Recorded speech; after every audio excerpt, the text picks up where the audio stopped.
Sejak kapan Ustaz kan dulu salafi?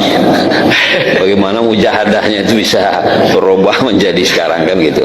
2006 udah mulai agak-agak bingung. Satu hari yang membuat saya berhenti itu mujahadah itu apa? Perasaan saya itu kalau waktu ngaji di situ merasa benar aja. Asal masuk ke masjid nengok orang tuh kecil aja Pak, nganggap orang tak berilmu. Jadi saya merasa tak enak. Ini orang beramal tak dengan ilmu. Itu kan doktrin tuh. Yang berilmu tuh kan cuman kami. Kami ini ahlus sunnah wal jamaah. Kami belajar hadis. Kami ini betul sanadnya, betul hadisnya. Ini semua dalilnya sahih. Ini yang diamalkan salaman setelah sholat. Orang yang masuk masjid ini ahli bid'ah semuanya. Asal memandang orang tuh kecil. Itu yang saya rasakan. Ada hati saya yang tak puas. Satu hari bolehlah nih. Satu hari celana saya agak bolong kecil di sini. Jadi sholat adalah kawan. Tak usahlah sebut namanya dia. Kalau disebut namanya enak, dia jual kelapa tuh di Jalan Paus. Nah, sebut nanti dia terkenang tuh. Entah terkenang tak tidak lagi. Jadi selesai sholat tuh celana ini bolong. Saya bukan merokok, tapi ada orang merokok yang kena celana saya ini bolong kecil-kecil. Lalu dia lihat gini, tak sah sholat, tak sah sholat, tak sah sholat gitu dia. Kan sama-sama pengajian nih. Tak sah sholat antum, ulang sholat antum. Tapi kasar. Lalu saya bilang, abang kok kasar? Betul sebenarnya saya bilang. Tapi kita ni ikut sahabat. Kita ni kan salafi, pengikut sahabat. Sahabat tu kan lemah lembut, saya bilang. Kalaulah ada, maaf bang ya, saya bilang, kalau kayak gini Islam zaman sahabat tua, saya bilang, kasar seperti abang ni macam mana orang mau masuk Islam? Untung saya Islamnya tu ada sekarang. Kalau saya hidup bersama Nabi di zaman sahabat tu, perilaku sahabat tu sekasar abang ni, tak masuk Islam saya tu. Astagfirullah, saya bilang. Maaf ya gitu. Begitu kasarnya antum ni, saya bilang. Tapi marah saya kan, marah, kasar kali ini ngakunya ikut sahabat tapi kasar, sombong-sombong. Itu udah satu kesal. Satu hari diskusi lah, diskusi sama kawan semua, tak usahlah sebut namanya, kau sebut tahu nih kan. Saya bilang, bang, kalau saya berjalan dari rumah ke masjid,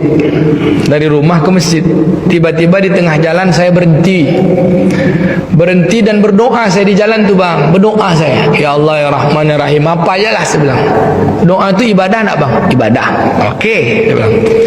Tapi yang saya lakukan ini pernah dibuat Nabi nak bang? Diskusinya mulai gitu. Bingung dia jawab. Kan man amila amalan laisa amruna fahuwa raddun. Kan itu dalilnya. Siapa yang beramal yang tak pernah kami tunjukkan, maka amalnya tak diterima, tertolak. Saya tadi beramal, kan ibadah tu kan, ya. Saya berdoa di jalan tu, lalu ditolak. Berarti kalau amal tu tak pernah ditunjuk, berarti itu bid'ah kan bang? Tak bisa gak dia jawab.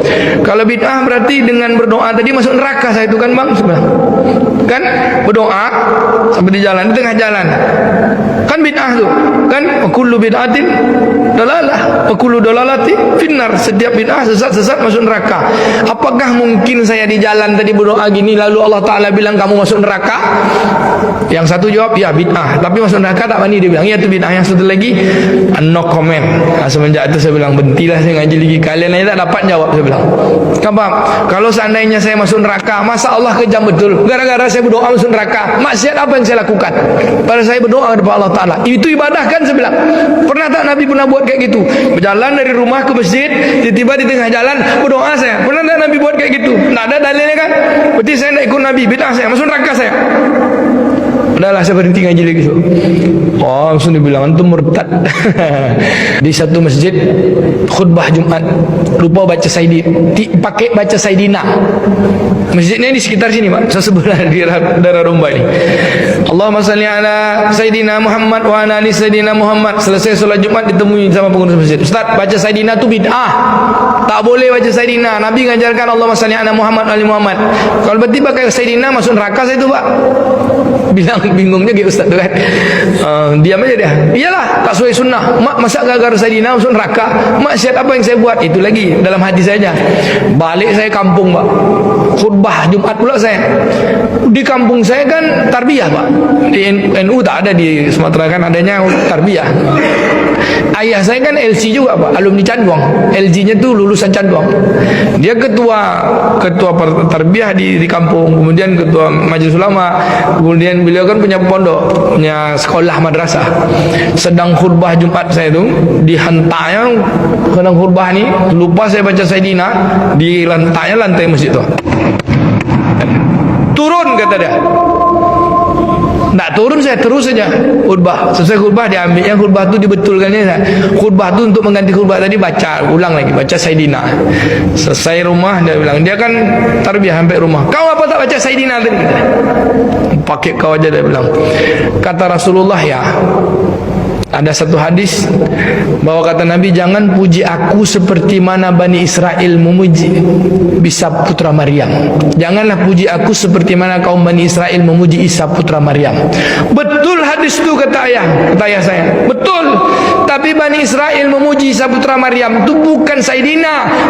Isa itu dijadikannya Tuhan. Kau nyakap Sayyidina itu kau jadikan Tuhan, tidak Nabi Muhammad itu kata. Enggak, apa arti Sayyidina itu? Pemimpin kami, penghulu kami. Ya gitulah. Kau bilang Muhammad tu kawan kau kata dia. Di jalan tu main gitar tu banyak Muhammad juga namanya. Sama aku aja kau panggil bapak. Pada Nabi Muhammad kau panggil Muhammad sembarangan aja kau kata dia. Iyalah ya, saya bilang. Dia menyelesaikan. Yang marah kan ayah saya, Pak. Dia takut pula ini anak Pak Haji, anak Pak Umar ni semenjak mengaji lah berubah pula, tak pakai Sayyidina lagi di kampung kan. Semenjak tu galau lah saya. Apalah kalau menjadi masuk masjid orang tarbiyah NU pakai Sayyidina, masuk masjid Muhammadiyah tak pakai Sayyidina kan gitu. Satu hari mimpilah saya, Pak. Tapi mimpi ini tak juga jadi dalil.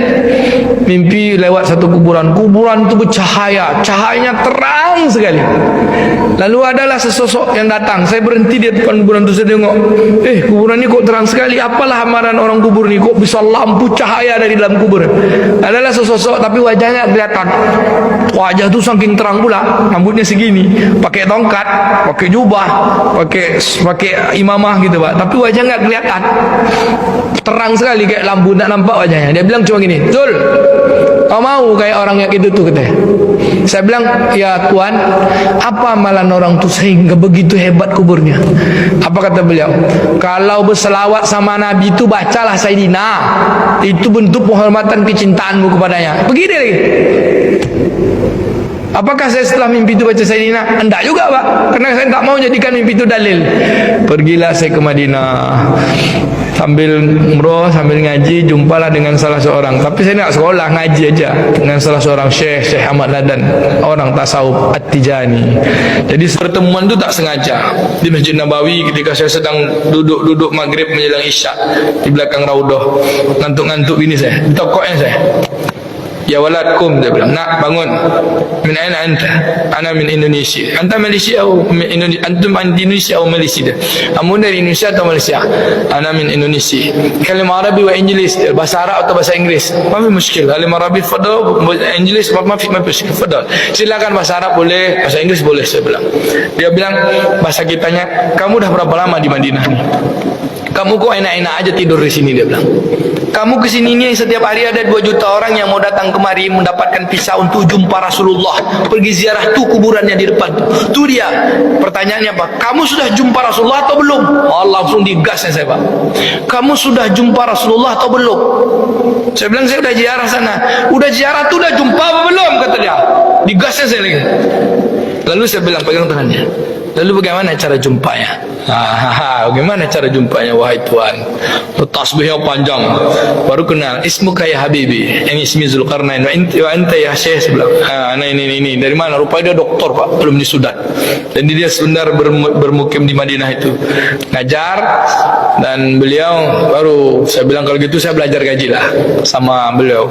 Diajarkannya beberapa zikir, kemudian diajarkannya salawat. Salah satu salawat, salatul Fatih. Kalau kamu ingin bertemu Nabi, ingin temu betul dengan Nabi itu, hadirkan kecintaanmu di atas segala kecintaan. Jangan sembarang ucapan salawat, karena salawat itu adalah penghormatan. Maka hormatlah, pergilah jumpa dia sana, cuma temuilah dia. Tak jumpa dengan matamu, hadirkanlah hatimu. Ini berselawat sembarang selawat aja. Tapi ada kawan kita pergi umrah, Pak, ziarah pun tak mau. Dia pergi solat aja, solat aja. Pergi ziarah kubur Nabi, dia bilang bid'ah tu. Ada tu, Pak. Itulah dia kawan mantan saya kan. Semenjak itulah baru saya pakai Sayyidina. Itu adalah penghormatan dan lebih kepada adab. Dia orang kalau tak baca Sayyidina tu agak kurang adabnya. Dia panggil Muhammad, Muhammad aja. Muhammad tu banyak. Maka Sayyidina wa Nabiyina wa Habibina Muhammad. Lalu ada yang bilang Rasulullah kan tak pakai Sayyidina, mengajarkan itu bentuk ketawaduan Nabi untuk tidak terlalu mengangkat